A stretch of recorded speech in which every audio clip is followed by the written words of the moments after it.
அஸ்ஸலாமு அலைக்கும் வரஹ்மத்துல்லாஹி வபரகாத்து.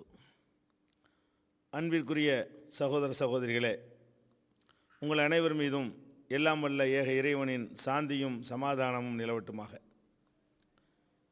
இன்று புனிதமிக்க ரமலானை நாம் அடைந்திருக்கிறோம். ரமலான் மாதத்திலே இறைவனால் நம் மீது கடமையாக்கப்பட்டிருக்கின்ற நோன்பு நோற்பதிலே நாம் அதிகப்படியான ஆர்வம் காட்டி வருகிறோம், அல்ஹம்துலில்லாஹ். ஆனாலும் நோன்பிலே ஆர்வம் காட்டுகிற நாம் நம்மில் பலர் நோன்பினுடைய பல சட்டங்களை அறியாதவர்களாகவே இருக்கிறார்கள். எனவே இந்த முதல் நாள் நிகழ்ச்சியிலே நோன்பு தொடர்பான சட்டங்களை நாம் குர்ஆன் ஹதீஸ் ஆதாரங்களோடு அறிந்து கொள்வோம். முதலாவதாக, நோன்பு அனைத்து முஸ்லிம்கள் மீதும் கட்டாய கடமை என்றாலும் இந்த நோன்பு நோற்பதிலிருந்து சிலர் தற்காலிகமாக விதிவிலக்கு பெறுகிறார்கள், சிலர் நிரந்தரமாக விதிவிலக்கு பெறுகிறார்கள். தற்காலிகமாக யாருக்கு விதிவிலக்கு என்று சொன்னால், நோயாளிகளாக இருக்கக்கூடியவர்கள். அவர்களால் அந்த நோன்பை நோற்க முடியாத நிலையில் இருப்பார்களானால் ரமலான் மாதத்திலே அந்த நோயுடைய காலத்திலே நோன்பை விட்டுவிட்டு ரமலானுக்கு பிறகு வரக்கூடிய காலங்களிலே அந்த நோன்பை அவர்கள் நோற்றுக்கொள்ளலாம். இதே போல வெளியூர் பிரயாணத்திலே பயணத்திலே செல்லக்கூடியவர்களாக இருந்தால் அந்த நோன்பை பிரயாணத்திலே ரமலான் மாதத்திலே 5 நாளோ 10 நாளோ வெளியூர் பிரயாணம் செய்ய வேண்டியது வந்தால் அந்த பிரயாண நேரத்திலே நோன்பை விட்டுவிட்டு அதற்கு அடுத்து வரக்கூடிய மாதங்களிலே விட்ட நோன்புகளை நாம் திரும்ப நோற்றுக்கொள்ளலாம். அப்போ நோயாளிகளும் பிறகு நோற்றுக்கொள்ளலாம், பயணத்தில் இருப்பவர்களும் பிறகு நோற்றுக்கொள்ளலாம். இது திருமறை குர்ஆனிலே அல்லாஹ் கொடுக்கக்கூடிய சலுகை. ஒயின் குந்தும் அலா சஃபரின் ஒயின் குந்தும் மர்லா அவ் அலா சஃபரின் ஃபஇத்தத்தும் மின் ஐயாமின் உகர். நீங்கள் நோயாளிகளாக இருந்தால் அல்லது பயணத்தில் இருந்தால் வேறு நாட்களிலே நோன்பை நோற்றுக்கொள்ளலாம். இப்படி அல்லாஹ் சலுகை தருகிறான். இதுக்காக ஒரு பரிகாரமெல்லாம் செய்ய வேண்டியது இல்லை. வெளியூரில் போகும்பொழுதே பிரயாணத்தில் போகும்போதே கஷ்டப்பட்டு கொண்டே நோன்பு நோற்க வேண்டும் என்பது கிடையாது. இன்னும் சொல்ல போனால் பிரயாணத்தில் நோன்பு வைக்க அனுமதி இருந்தால் கூட நோன்பு வைக்காமல் இருப்பதுதான் சிறந்தது என்று கூட நபிகள் நாயகம் ஸல்லல்லாஹு அலைஹி வஸல்லம் அவர்கள் நமக்கு வழிகாட்டி இருக்கிறார்கள். எனவே நோயாளிகளும் பயணத்தில் இருப்பவர்களும் நோன்பை விட்டுவிட்டு பிறகு அவர்கள் அந்த நோன்பை நோற்றுக்கொள்ளலாம்.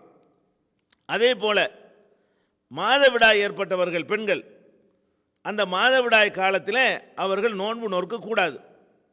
ஆனாலும் அதற்கு அடுத்து வரக்கூடிய மாதங்களிலே எத்தனை நோன்புகளை மாதவிடாய் காரணமாக விடுகிறார்களோ அந்த நோன்புகளை நோற்றுவிட வேண்டும். இது நபிகள் நாயகம் ஸல்லல்லாஹு அலைஹி வஸல்லம் அவர்களுடைய ஹதீஸிலிருந்து தெரியக்கூடிய சட்டம். அப்போ ரமலான் மாதத்தில் மாதவிடாயை பற்றியும் நிறைய பேர் தவறாக விளங்கி வைத்திருக்கிறார்கள். பொதுவாக சகட்டு மேனிக்கு ஒரு வாரம் 10 நாள் என்று கணக்கு வைத்துக்கொண்டு அது மாதிரி ஒரு வார நோன்புகளை 10 நாள் நோன்புகளை விட்டு விடுகிறார்கள். மாதவிடாய் என்பது ஒவ்வொருவருடைய உடற்கூரை பொறுத்து வேறுபடும். சிலருக்கு 3 நாட்கள், சிலருக்கு 5 நாட்கள், சிலருக்கு ஒரு வாரம், சிலருக்கு 10 நாட்கள் என்று வேறுபடும். அவரவருடைய அந்த காலத்திற்கு தகுந்தவாறு அவர்களுக்கு அந்த சலுகை கிடைக்கும். எனவே எத்தனை நாட்கள் மாதவிடாய் வருகிறதோ அந்த காலத்திலே நோன்பை விட்டுவிட்டு பிறகு அந்த நோன்பை நாம் கலா செய்துவிட வேண்டும்.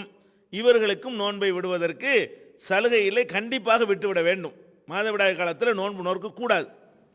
இதே மாதிரி கர்ப்பிணி பெண்களாக இருக்கக்கூடியவர்களும் குழந்தைகளுக்கு பாலூட்டக்கூடிய பெண்களும் அதனால் குழந்தையுடைய ஆரோக்கியத்திற்கோ உயிருக்கோ பாதிப்பு ஏற்படும் என்று இருந்தால் அவர்களும் நோன்பை விட்டுவிட்டு பிறகு நோற்றுக்கொள்ளலாம். பாலூட்டுவதனால் பெருசாக பாதிப்பு ஏற்படாது என்கிற அளவுக்கு நல்ல திடகாத்திரமாக இருப்பார்களேயானால், மருத்துவர்கள் அப்படி சொல்வார்களேயானால், அல்லது நோன்பு வைப்பதனால் வயிற்றில் இருக்கிற குழந்தைக்கு பாதிப்பு ஏற்படாது என்று சொல்வார்களேயானால் அவங்களுக்கு இந்த சலுகை கிடையாது. அதனால் ஒரு பாதகமோ ஒரு டயர்டோ ஒரு பிரச்சனை ஏற்படும் என்று இருந்தால் அவர்களும் பிறகு அந்த நோன்பை நோற்றுக்கொள்ளலாம். இப்படி இவர்களுக்கு எல்லாம் நோன்பு காலங்கள் ரமலான் மாதத்தில் அந்த நோன்பை விட்டுவிட்டு ரமலானுக்கு பிறகு அந்த நோன்புகளை நோற்றுக்கொள்வதற்கு அனுமதி இருக்கிறது. இவர்களெல்லாம் தற்காலிகமாக விதிவிலக்கு, அறவே விதிவிலக்கு இல்லை. இவங்க நோன்பு வச்சு தான் இந்த மாதம் வைக்க வேண்டியதில்லை, ரமலானில் வைக்க வேண்டியதில்லை, பிறகு வைத்துக் கொள்ளலாம் என்கிற அளவுக்கு அவங்களுக்கு சலுகை இருக்கிறது. இது போக இன்னும் சில பேர் இருக்கிறார்கள், அவங்களுக்கு நிரந்தரமாகவே விதிவிலக்கு. ஏன்? நோயாக இருந்தால் நீங்கிரும். ஒரு ஆள் தள்ளாத வயசுடையவராக இருக்கிறார், ஒரு ஆணோ பெண்ணோ 85-90 வயசு உடையவங்களாக இருக்கிறாங்க, அவங்களால் நோன்பு நோக்கவே முடியாதுங்கிற அளவில் பலவீனமாக இருக்கிறார்கள். இந்த நிலையில் உள்ளவங்க தற்காலிகமாக இவங்களுக்கு சலுகை கொடுத்தா ஏதாவது பயன் தருமா? தராது. ஏன்? அடுத்த வருஷம் இதை விட மோசமாக போயிடுவாங்க அவங்க. அப்போ இவங்க இளமை திரும்பி வந்தால் தான் அந்த நோன்பு வைக்க இயலும். அப்போ அந்த மாதிரி தள்ளாத வயது ஏற்பட்டு அதனால் நோன்பு நோக்க முடியாமல் ஆகிவிடுவார்களேயானால் அவங்களுக்கு நிரந்தரமாகவே நோன்பை விட்டுவிடலாம். இன்னொரு நாளில் வைக்க வேண்டும் என்ற அவசியம் இவர்களுக்கு இல்லை. அதே நேரத்தில் அந்த விட்ட நோன்புக்காக வேண்டி ஒரு நோன்புக்கு ஒரு ஏழைக்கு ஒரு முழு நாள் உணவு அளிக்க வேண்டும். ரமலான் 29 முடிந்து விடுமையானால் 29 ஏழைகளுக்கு அவர்கள் உணவளிக்க வேண்டும். ரமலான் 30 நாட்களில் முடியுமானால் 30 ஏழைகளுக்கு அவர்கள் உணவளிக்க வேண்டும். இப்படி அந்த உணவளிப்பதன் மூலமாக அவர்கள் விட்ட நோன்புக்கு பிராயச்சித்தம் தேடிக்கொள்கிறார்கள். ஏன் நோன்பு வைக்கவில்லை என்ற கொஸ்டின் வராது. அதே நேரத்தில் அதுவும் முடியாத ஆளுங்க இருப்பாங்க. உடல் ரீதியாகவும் அவங்களுக்கு சக்தி இருக்காது. ஒரு நாளைக்கு ஒரு ஏழைக்கு உணவு கொடுக்குற அளவுக்கு அவங்களுக்கு சக்தி இருக்காது. அப்படி இருப்பார்களேயானால் அல்லாஹ் லா யுகல்லிஃபுல்லாஹு நஃப்ஸன் இல்லா உஸ்ஆஹா, எந்த ஒரு மனிதனையும் அவனுடைய சக்திக்கு மீறி அல்லாஹ் சிரமப்படுத்த மாட்டான் அப்படிங்கிற ஒரு பொதுவான விதி இஸ்லாத்தில் இருக்கிறது. அதன் அடிப்படையில் அவர்கள் அந்த நோன்பு வைக்க வேண்டியதில்லை. அதற்காக ஏழைக்கு கொடுக்க வேண்டிய உணவு இருக்குது, அதுவும் கொடுக்க வேண்டியதில்லை. அதே போல் சில நோய்கள் இருக்கிறது. அந்த நோய்கள் தீரவே தீராது, நாளுக்கு நாள் அதிகரித்து கொண்டே தான் போகும். அந்த மாதிரியான நோயாளிகளாக இருந்தால், குறிப்பாக சர்க்கரை வியாதி இருக்கிறது, இந்த நோய் வந்தவர்களுக்கு ஒரு கண்ட்ரோல் பண்ண முடியுமே தவிர நேற்று இருந்ததை விட இன்னைக்கு அதிகமாகுமே தவிர குறையாது. இப்படிப்பட்டவர்களாக இருந்தால் அவர்கள் குறைந்த நேரத்துக்கு இடைவெளியில் சாப்பிட்டு கொண்டே இருக்க வேண்டும். இல்லைன்னு சொன்னால் உடம்பை பாதிக்கும், சுகர் இறங்கி போயிடும், மூர்ச்சை அடைந்துருவார்கள். சில நேரங்களில் உயிருக்கு கூட ஆபத்தாக முடிந்துவிடும். இந்த மாதிரியான நிலையில் சர்க்கரை வியாதி முத்தி போனவர்களாக அல்லது ஒரு நாள் முழுவதும் பகல் முழுவதும் சாப்பிடாமல் இருக்க முடியாது என்கிற அளவுக்கு இருப்பார்களேயானால் இவர்களுக்கு நிரந்தரமான விதிவிலக்கு தான் கொடுக்கணும். ஏன்னா இனி அடுத்த வருஷம் சரியாக போய் அவங்க நோன்பு வைக்க இயலாது. அப்போ இப்படிப்பட்டவர்கள் நோன்பை விட்டுறணும். விட்டதற்காக வேண்டி இவங்களும் ஒரு ஏழைக்கு உணவளிக்கணும். ஒரு நோன்புக்காக ஒரு ஏழைக்கு உணவு. அப்போ எத்தனை நோன்பை விடுகிறார்களோ அதற்கு ஏற்றவாறு அந்த உணவை அளித்து அதற்கான பிராயச்சித்தத்தை பரிகாரத்தை தேடிக்கொள்ள வேண்டும். இது ஒரு விஷயம். இது நோன்புல யார் யாருக்கெல்லாம் சலுகை கொடுக்கப்பட்டிருக்கிறதோ என்ற விவரங்களை இப்போ அறிந்து கொண்டோம். அடுத்தபடியாக இந்த விடுபட்ட நோன்பு இருக்கிறது இல்லையா, பிரயாணத்தினாலேயோ நோயினாலேயோ மாதவிடாயினாலேயோ பாலூட்டுறதுனாலேயோ அல்லது கர்ப்பமாக இருக்கிற காரணத்தினாலேயோ நோன்பை விட்டவர்கள் எப்போ அந்த நோன்பை நோக்கணும் என்று கேட்டால் அதற்கு எந்த விதமான காலக்கெடுவும் மார்க்கத்தில் சொல்லப்படவில்லை. ஆனாலும் நம்ம அவசரமாகத்தான் நோக்க வேண்டும். ஏன்? மரணம் எப்போது வேண்டாலும் வந்து விடலாம், நம் மீது அது தலையில் சுமத்தப்பட்டு இருக்கிறது. அப்போ நம்ம நோன்பு நோக்காமல் இழுத்துக்கிட்டே போய் அதை நிறைவேற்றாமலே மரணித்து விட்டோம் என்று சொன்னால் நம்ம தலையில் சுமத்தப்பட்ட அந்த நோன்பு என்ற கடமை நம்ம தலையிலேயே நிற்கும். அதுக்காக என்ன பண்ணணும்னு கேட்டால் அடுத்த மாதமோ அதுக்கு அடுத்த மாதமோ சீக்கிரமாக எவ்வளோக்கு முடியுமோ, அல்ல அடுத்த மாதம் 1-2 அதுக்கடுத்து 1-2 இப்படியோ ஒரு கணக்கு வைத்து சீக்கிரமாக நிறைவேற்றி விடுவது தான் மறுமையை நம்பக்கூடியவர்களுக்கு பாதுகாப்பான சிறந்த வழிமுறை. ஆனாலும் நபிகள் நாயகம் ஸல்லல்லாஹு அலைஹி வஸல்லம் அவங்களுடைய மனைவி ஆயிஷா நாயகி அவங்க ரமலான் மாதத்தில் மாதவிடாயின் காரணமாக நோன்பை விட்டு அவங்க என்ன செய்வாங்களாம், அடுத்த மாதம் வைக்குவோம் அடுத்த மாதம் வைக்குவோம் அடுத்த மாதம் வைக்குவோம் என்று நாளை கடத்திக்கிட்டே வந்துடுவாங்களாம். நபிகள் நாயகம் ஸல்லல்லாஹு அலைஹி வஸல்லத்துக்கு அந்த பணிவிடை செய்ய வேண்டியிருக்கிற காரணத்தினால் அந்த நோன்பு வைக்க முடியாமையே போயிடும். கடைசியில் எப்போ வைப்பாங்கன்னு கேட்டுதான் அடுத்த ரமலான் வரும் பாருங்க, அதுக்கு முன்னாடி அதாவது ஷாபான் மாதத்தில் அவசரமாக நாங்கள் வச்சு முடிச்சிருவோம் அப்படின்னு சொல்லி ஆயிஷா நாயகி சொல்கிறாங்க. இது நபிகள் நாயகம் ஸல்லல்லாஹு அலைஹி வஸல்லம் அவர்கள் வாழ்கிற காலத்திலேயே நடக்கிறதுனால அவங்களுடைய அங்கீகாரம் இதற்கு இருக்கிறது. அதனால் இயன்ற அளவுக்கு நம்ம என்ன செய்யணும் என்றால், அடுத்த ரமலான் வருவதற்குள்ள நோற்று விடுவது சிறந்தது. அதை விட முந்தி நோற்று விட்டோமையானால் அதிக பாதுகாப்புடையது. இதை கவனத்தில் கொண்டு நோன்புகளை நம்ம கலா செய்து விட வேண்டும். அடுத்தது நோன்பு கடமை என்று வழங்கி கொண்டோம். அதில் யார் யாருக்கெல்லாம் விதிவிலக்கு இருக்கிறது என்பதை வழங்கி கொண்டோம். நோன்புங்கிறது நோன்புடைய நேரம், இதை நிறைய பேர் தப்பாக விளங்கி வைத்திருக்கிறோம். எந்த ஒரு வணக்கத்தை செய்வதாக இருந்தாலும் அதுக்குண்டு ஒரு ஆரம்ப நேரம் இருக்கும், அதுக்குண்டு ஒரு முடிவு நேரம் ஒன்று இருக்கும். நோன்புங்கிறது நம்ம எப்போ இருந்து ஆரம்பிக்கணும், எப்போ முடிக்கணும், இந்த ரெண்டு விஷயத்திலையுமே சமுதாயத்திற்கு அதிகமான முஸ்லீம்களுக்கு சரியான விளக்கம் இல்லாமல் இருக்கிறார்கள். நோன்பு எப்போ கடமை என்று சொன்ன, எப்போ இருந்து நம்ம பசியாக இருக்கணும், நோன்புனா என்ன, சாப்பிடாமல் இருக்கணும், குடிக்காமல் இருக்கணும், குடும்ப வாழ்க்கையில் ஈடுபடாமல் இருக்கணும், எப்போயிலிருந்து இந்த காரியத்தை நம்ம இந்த கட்டுப்பாடை கடைப்பிடிக்கணும் என்று கேட்டால், ஃபஜ்ரில் இருந்து தான் நமக்கு நோன்பு கடமையாகுது.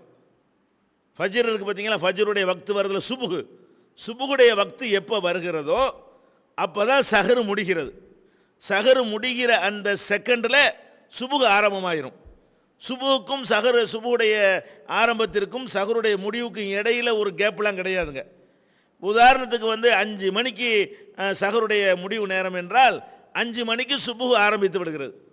இப்போ நம்ம நோன்பு எப்போ நம்ம கடமையாகுது என்று கேட்டால், சுபுகு வக்து எப்போ வருகிறதோ அப்போது தான் நோன்பு நம் மீது கடமையாகவே ஆகிறது. அப்போ சுபுகுல இருந்து தான் நம்ம நோன்பு நோக்கணும். ஆனால் நம்ம சமுதாயத்தில் என்ன செய்வாங்கன்னு கேட்டால், ஒரு 3 மணிக்கு எழுந்து சாப்பிடுவார்கள். சாப்பிடலாம், தப்பு இல்லை. 3 மணிக்கு சாப்பிட்டு விட்டு அல்லது 3:30 மணிக்கு சாப்பிட்டு விட்டு தண்ணீரையும் குடித்து விட்டு நாங்கள் நீயத்து வச்சுட்டோன்னு ஒரு நீயத்து வைப்பார்கள். நீயத்தை பற்றி நம்ம கடைசியாது பின்னாடி சொல்லுவோம். நீயத்து வைத்த பிறகு 3:30 மணிக்கெலாம் சாப்பிட்டு முடிச்சிட்டாங்களா, இன்னும் 1.5 மணி நேரம் இருக்கிறது. இந்த 1.5 மணி நேரத்தில் அவங்களுக்கு தாகம் ஏற்பட்டால் தண்ணியை குடிக்க மாட்டாங்க. ஏங்கன்னு கேட்டால், நாங்கள் நீயத்து வச்சிட்டோம்ல அப்படின்னு சொல்லுவாங்க. அப்போ இவங்க என்ன வழங்கி வச்சுருக்கிறாங்க, இவங்க எப்போ நோன்புன்னு தீர்மானிக்கிறாங்களோ அப்போ தான் நோன்பு ஆரம்பிக்குதுன்னு இவங்க வழங்கி வச்சுருக்கிறாங்க. அப்படி மார்க்கத்தில் சொல்லப்படலைங்க. அல்லாஹ் எப்போ நீங்கள் 3 மணிக்கே சாப்பிட்டாலும், 3 மணிக்கே சாப்பிட்டு நோன்பு என்று தீர்மானம் செய்து கொண்டாலும், அந்த நோன்பை கடைப்பிடிக்கிற ஆரம்ப நேரம் எது, சுபுகு தான். நீங்கள் சாப்பிட்டாலும் சரி, நீங்கள் மனசில் அதுக்கு தீர்மானம் பண்ணி விட்டாலும் சரி, நீ தீர்மானம் பண்ண பிறகும் சாப்பிடலாம். 3 மணிக்கு நோன்புன்னு முடிவு பண்ணிட்டீங்களா, 3:30க்கு சாப்பிடலாம், 4க்கு சாப்பிடலாம், 4:30க்கு சாப்பிடலாம், எது வரைக்கும் சாப்பிடலாம், சுபுகுடைய வக்து வர்ற வரைக்கும் சாப்பிடலாம். அல்லாஹ் நோன்பு எப்படி கடமையாக்குறான், சுபுகில் ஹத்தா குழு வஷரபு, குரானில் அல்லாஹ் சொல்லி காட்டுகிறான். குழு உண்ணுங்கள், வஷரபு பருகுங்கள், ஹத்தா யதபய்யன லக்குமுல் ஹைத்துல் அபியது மினல் ஹைத்துல் அஸ்வதி மினல் ஃபஜ்ர். ஃபஜ்ர் என்ற அந்த வெள்ளை கோடு தெளிவாகிற வரைக்கும், ஃபஜ்ர் உதயமாகிற வரைக்கும் நீங்கள் உண்ணுங்கள் பருகுங்கள். அப்போ ஃபஜ்ர் வரைக்கும் நம்ம உண்ணுங்கள்னு அல்லாஹ் சொல்கிறான். நம்மளா நோம்போடு முடிவு எடுத்துக்கிட்டு 12 மணிக்கே உண்ணாமல் இருப்பது, 1 மணிக்கு உண்ணாமல் இருப்பது, 3 மணிக்கே உண்ணுவதை நிறுத்தி கொள்வது என்று நம்ம நினைத்துக்கணும். அப்படின்னா என்ன அர்த்தம், 3 மணியிலேருந்து அல்லாஹ் நோன்பை கடமையாக்கிட்டான்னு அர்த்தமாயிரும். தப்பு அது. நமக்கு அப்போலாம் கடமை இல்லை. நோன்புடைய சாப்பாட்டை நம்ம முன்னாடி சாப்பிட்றோமே தவிர, நோன்பு என்ற கட்டுப்பாடு நமக்கு எப்போ, உதாரணத்துக்கு இது புரிந்து கொள்வதற்கு நான் சொல்கிறேன். நம்ம லொஹர் தொழுகைக்காக வேண்டி ஒரு 12 மணிக்கு ஒழு செய்கிறோம், 12:30 மணிக்கு தான் வக்து வருது. நீங்கள் ஒழு செஞ்சதுக்காக 12க்கு லொஹர் தொழுத முடியுமா? லொஹருக்காக ஒழு செஞ்சாலும் லொஹர் தொழுகையுடைய வக்து எப்போ வருது அப்போ தான் நீங்கள் லொஹர் தொழுக முடியும். அதே மாதிரி நீங்கள் 3 மணிக்கே சாப்பிட்டாலும் நோன்பை நீங்கள் மேற்கொள்ள வேண்டிய நேரம் எப்போ ஆரம்பிக்கிறதோ அப்போ தான் நோன்பை வைக்க வேண்டும். இதை புரிந்து கொள்ள வேண்டும். நோன்புடைய ஆரம்ப நேரம் ஃபஜ்ருடைய வக்து தான். இதில் கூட நிறைய தவறுகள் செய்யப்படுது. மார்க்க அறிஞர்களால் நிறைய தப்பு செய்கிறாங்க. என்ன தப்புன்னு கேட்டால், உதாரணமாக ஒரு 5 மணிக்கு ஃபஜ்ர் வருகிறது என்று சொன்னால் இவங்க என்ன செய்வாங்க, பேணுதல் என்ற பெயரில் 4:50க்கே சஹர் முடிவுன்னு போட்டுருவாங்க. அல்லாஹ் என்ன சொல்கிறான், ஃபஜ்ர் வரைக்கும் உண்ணுங்கள்ங்கிறான். ஃபஜ்ர் 5 மணிக்கு என்று இருக்குமையானால், ஊருக்கு ஒரு வித்தியாசப்படும், உதாரணத்துக்கு தான் 5 மணி என்று சொல்வது. ஃபஜ்ர் 5 மணிக்கு என்று இருக்குமையானால் 5 மணிக்கு தான் சஹர் முடிவு என்று போட வேண்டும். 5 மணிக்கு ஃபஜ்ர் வரும் பொழுது 4:50க்கு சஹர் முடிவு என்று அட்டை அடித்து கொடுத்துருவாங்க 10 நிமிஷத்துக்கு முந்தைய. அப்படின்னா என்ன அர்த்தம்? அல்லாஹ் வந்து ஃபஜ்ர் வரைக்கும் சாப்பிடுங்கிறான், ஃபஜ்ருக்கு 10 நிமிஷத்துக்கு முந்திய முடிச்சுக்கன்னு இவங்க சொல்கிறாங்க. அப்போ ஃபஜ்ருடைய நேரத்தை இன்னைக்கு துல்லியமாக நம்ம கணிக்க முடியும். அந்த ஃபஜ்ரு வரைக்கும் நம்ம என்ன செய்யணும்? சாப்பிடலாம், குடிக்கலாம் என்பதை புரிந்து கொள்ள வேண்டும். குடிக்காமல் இருக்கிறவங்க விருப்பம், ஆனால் இப்படியே சட்டமாக்கி வைத்திருக்கிறார்களே, அதை வந்து நம்ம திருத்தி கொள்ள வேண்டும். ஒன்று. அடுத்ததாக ஃபஜ்ர்லேருந்து நம்ம நோன்பை கடைப்பிடிக்கிறோம்ல, எது வரைக்கும் அந்த நோன்பை கடைப்பிடிக்கணும்? இன்னும் ஒரு தப்பு செய்வாங்க. என்ன செய்வாங்கன்னு கேட்டால், சில பேர் உதாரணமாக ஒரு 5 மணிக்கு ஃபஜ்ர் வக்து ஆரம்பிக்குன்னு வைங்களேன், தூங்கிடுவாங்க, சஹருக்கு எந்திரிக்க மாட்டாங்க, 5:15க்கு எந்திரிப்பாங்க. பதறி என்ன செய்வாங்க? பார்த்தா 5 மணி டைம் பாஸ் ஆகிருக்கும். உடனே என்ன செய்வாங்க தெரியுமா? தண்ணியை குடிச்சிட்டு விடி சஹருன்னு பேர் இதுக்கு. 5:15 மணிக்கு எந்திரிச்சு தண்ணியை குடிச்சிட்டு இன்னையிலேருந்து நோன்பு அப்படிம்பாங்க. இது நோன்பு ஆகுமா? தண்ணியை குடித்தாங்கன்னா என்னவாயிரும்? அந்த நோன்பு சாப்பிடக்கூடாதுன்னு என்று அல்லாஹ் சொன்ன நேரத்தில் இவங்க சாப்பிட்றாங்க. அதுக்கு பதிலாக என்ன செய்யலாம்? ஒன்றும் சாப்பிடாமே நோன்பாக இருந்துடலாம். இரவில் படுக்கும் பொழுது நான் எந்திரிச்சு சஹருக்கு எந்திரிச்சால் சஹர் சாப்பிட்றேன், சஹருக்கு எந்திரிக்கலைன்னு சொன்னால் நான் நோம்பாளியாகவே காலையில் ஆயிடுறேன் அப்படின்னு தீர்மானிச்சுட்டு படுத்து விட்டால், காலையில் எழுந்து நீங்கள் லேட்டாக எந்திரிச்சிங்க, ஒரு 7 மணிக்கு தான் எந்திரிக்கிறீங்க, அவசரமாக ஒன்றும் சாப்பிடலாம் வேண்டியதில்லை, அப்படியே கண்டினியூ பண்ணிக்கிறலாம். அதனால் வந்து இந்த விடிசஹர்னு இதுக்கு பேர். கிராமங்களில், சில முஸ்லீம் கிராமங்களில் வந்து விடிசஹர் என்ற பெயரில் வக்து வந்த பிறகு, சுபுக நேரம் வந்த பிறகெல்லாம் கூட சஹர் வைக்கிறார்கள். சின்ன அளவில் மினி சஹர் வைக்கிறாங்க. அது வந்து தப்பு. இது எதனால் வருதுன்னு கேட்டால், வக்து எதுன்னு விளங்கலை, நோன்புடைய ஆரம்ப நேரம் எது என்பதை விளங்காததுனால அந்த தப்பும் செய்கிறாங்க, இந்த தப்பும் செய்கிறாங்க. இது ஒன்றாச்சா? அடுத்தது வந்து சுபுகுல ஃபஜ்ரில் ஆரம்பிக்கிற நோன்பு எது வரைக்கும் வைக்கணும் என்று கேட்டால், சும்மா அத்திமுசியாம இல்ல லைல். அல்லாஹ் குர்ஆனில் சொல்கிறான், இரவு வரைக்கும் நோன்பை பூர்த்தியாக்குங்கள். அப்போ நோன்பை நம்ம பூர்த்தியாக்குறது எது வரைக்கும் என்றால், இரவு வர்ற வரைக்கும் இருக்குது. இரவுண்டா எது? சூரியன் எப்போ மறையுது அதுக்கு பேர் தான் இரவு. இஸ்லாத்தில் இரவு என்பது எது? சூரியன் வந்து அடிவானத்திலே மறைந்து விடுமையானால் இரவு ஆரம்பமாகி விடுகிறது. அப்போ சூரியன் மறைகிறத மகரிப் என்று சொல்வோம். மகரிபுடைய வக்து எப்போ ஆரம்பிக்கிறதோ, சூரியன் எப்போது வந்து மறைகிறதோ அந்த வினாடி வரைக்கும் தான் நம்ம உண்ணாமல் பருகாமல் இருக்க வேண்டும் என்று சட்டம். ஆனால் அதுலேயும் ஒரு தவறு சமுதாயத்தில் செய்யப்படுகிறது. என்ன தவறு செய்கிறாங்கன்னு கேட்டால், அவங்க வந்து உதாரணமாக 6:30 மணிக்கு சூரியன் மறையுது என்று வைத்துக்கொள்வோம். இவங்க என்ன செய்கிறாங்க? நோன்பு காலத்தில் மட்டும், நோன்பு அட்டவணை போடும்போது மட்டும் 6:30 மணிக்கு சூரியன் மறையும் பொழுது 6:35க்கு நோன்பு திறக்குதுன்னு அட்டை போடுறாங்க, நோன்பு அட்டவணையில் போடுறாங்க. அப்போ நம்ம 6:30க்கே மறைகிறது நல்லா தெரியும் போது 6:30க்கே நோன்பு திறக்க நம்ம கடமைப்பட்டிருக்கும் பொழுது 5 நிமிஷத்தை அதிகப்படுத்துறதுக்கு பாருங்கள், இது வந்து ஒரு அதிக பிரசங்கித்தனமாகத்தான் இறைவனால் கருதப்படும். நம்ம கரெக்டாக அந்த நோன்பை திறந்துடும் டைம் வந்த உடனே. நபிகள் நாயகம் ஸல்லல்லாஹு அலைஹி வஸல்லம் சொன்னாங்க, நோன்பு துறப்பதை விரைந்து செய்கின்ற வரை முஸ்லீம்கள் நன்மை செய்தவர்களாக இருப்பார்கள். அப்போ நன்மை செய்கிறவர்கள் யார் என்று கேட்டால், எப்படா சூரியன் மறையின்னு காத்துக்கிட்டு இருக்கணும். இந்த மாதிரி இது 2 நிமிஷம் இருக்கணும், 1 நிமிஷம் இருக்குது அப்படின்னு சொல்லி நோன்பு துறப்பதற்காக வேண்டி அவசரப்படணுமே தவிர, என்ன ஒன்று 1/2 மணி நேரம் ஆகட்டும் மெதுவாக பார்த்துக்குருவோம் அப்படின்னு இருந்தார்களே. ஆனால் இவங்க அல்லாவுக்காக நோன்பு வைக்கலை, அல்லாஹ் சொன்ன டயத்தையும் தாண்டி இவங்க நோன்பு வச்சார்களே. ஆனால் இதில் வந்து ஒரு திமிரும் அலட்சியமும் இருக்கிறத தவிர ஒரு பணிவும் அடக்கமும் இதில் இல்லை. அதனால நோன்பு துறக்குதல் என்பதை நல்லா கவனிக்க வேண்டும். பல ஊர்களில் சூரியன் மறைஞ்சது நல்லா தெரிஞ்சியும் வேணுமுண்டே பேணுதல் என்ற பெயரில் 5 நிமிஷம் 10 நிமிஷம் லேட்டாக என்ன செய்கிறாங்க? மகரிபுக்கு நோன்பு காலத்தில் வாங்க சொல்லுகிறார்கள், அதன் அடிப்படையில் நோன்பு திறக்கிறார்கள். நீங்கள் துல்லியமாக கணக்கிட்டு நம்ம ஊரில் எத்தனை மணிக்கு சூரியன் மறையும் என்பதை ஒவ்வொரு ஊருக்கும் எடுக்க முடியும். அப்படி எடுத்து அந்த நேரத்தில் நம்ம என்ன செய்யணும்? நோன்பை வந்து திறந்து விட வேண்டும். இது ஒரு முக்கியமான விஷயம். அடுத்து என்னன்னு கேட்டால், இந்த சஹர் செய்கிறோம் இல்லையா, அது கூட லேட்டாக சஹர் செய்வதைத்தான் ரசூல் ஸல்லல்லாஹு அலைஹி வஸல்லம் வந்து விரும்புகிறாங்க. ஒரு 12 மணிக்கே சஹர் செஞ்சு படுத்தால் நம்ம வந்து அதிகமான நேரம் வந்து பசியோடு இருக்க வேண்டிய நிலைமை ஏற்படுகிறது. 1 மணிக்கு சஹர் செய்து விட்டு படுத்தாலும் அது மாதிரி ஏற்படுகிறது.